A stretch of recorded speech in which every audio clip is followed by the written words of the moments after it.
He's gonna. Here's another story. Russia's answer to Eurovision hits a flat note. Russia revives cold.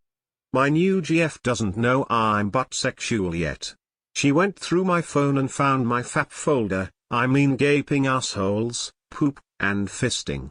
She started crying and I confessed I only want to fuck her butt while she poops on my cock. How do I save my relations? Who cares?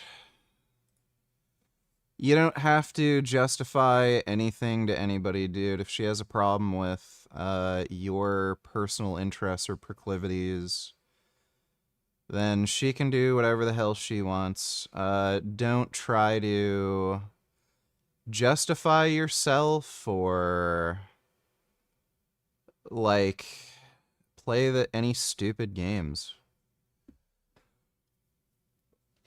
If she has a problem with it, then she can take a fucking hike. Who cares what she fucking thinks? Thanks for the donation, though, butt sexual.